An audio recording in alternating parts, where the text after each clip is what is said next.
welcome to the latest Good News Bulletin from the Centra Good News Network. I'm Kathy Milliken. If you're a fan of Madame Tussauds and seeing lifelike wax versions of the world's most famous people, past and present, then you'll be delighted with the good news that Ireland's very own National Wax Museum Plus will open to the public at the end of July. The man behind Ireland's Wax Museum is entertainment entrepreneur Paddy Dunning of Grouse Lodge Recording Studios, who wants the museum to be on the top list of places to visit in Dublin when it opens, right up there with the Guinness Storehouse, the Book of Kells and the National Gallery.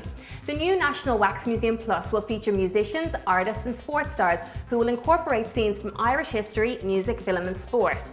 Ever positive Paddy told CGNN that everybody is telling us not to do it or we're mad because we're in a recession, but sure, if we all did that, what hope would there be? Exactly our sentiments here at CGNN, Paddy.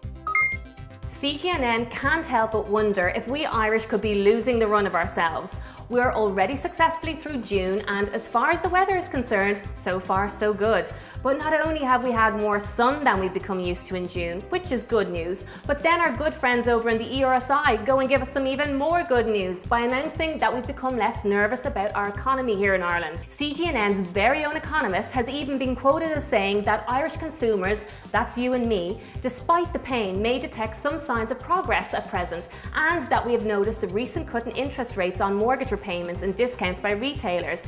And we've seemed to draw some comfort from the apparent stabilising of job losses. At CGNN, we're forever optimistic, so we'll take whatever good news we can get.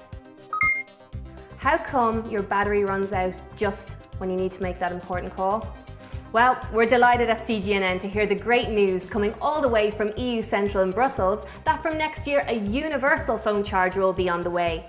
From sometime next year, early we hope, a new phone charger will be available all across EU countries that fits all phones. Yes, all phones. This good news will also be good news for the environment because people will no longer have to throw away chargers when buying new phones. So it's a win-win, and one which, as CGNN's man on the street Dermot found out, has met with unanimous approval from you, the mobile phone using public.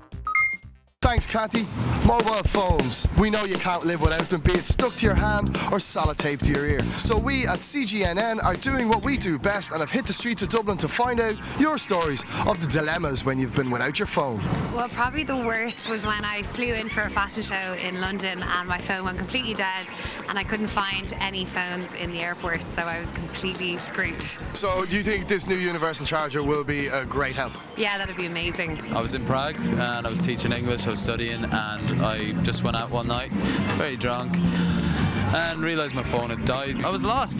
For a whole night I just walked around, couldn't find a metro station, couldn't speak Czech. I was pretty screwed over. That would be quite handy. A universal charger would be excellent. I'd be able to charge my phone anytime. I was once caught, I was coming home from the airport, I got into Dublin Airport and I hadn't got my charger, and someone was to pick me up and I was to ring them when I got to the airport and I didn't have a charger, and I was waiting in the airport for about 3 hours before the person on the other side realised that there was a possibility I might be in.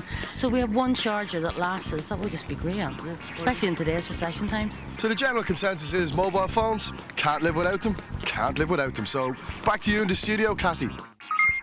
And remember, if you have some good news stories, email them to us at goodnews@centra.ie. If we use one of your stories, you'll go into a draw for a prize of Centra vouchers, which of course is good news for you. For Centra Good News Network, I'm Kathy Milliken.